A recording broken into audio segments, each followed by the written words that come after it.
ఆయనను ఆరాధించువారు ఆత్మతోనూ సత్యముతోనూ ఆరాధించవలెనను. యోహాను 4:24.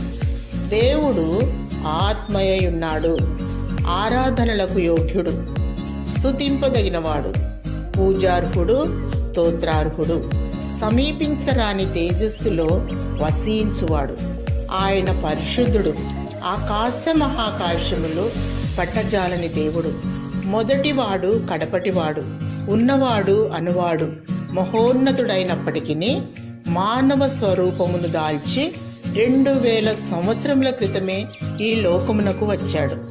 మానవాళికి రక్షణ, సమాధానము, నిత్యజీవ మార్గమును అనుగ్రహించాడు. యేసు పొందిన దెబ్బల చేత స్వస్థత, ఆయన రక్తము ద్వారా విమోచన.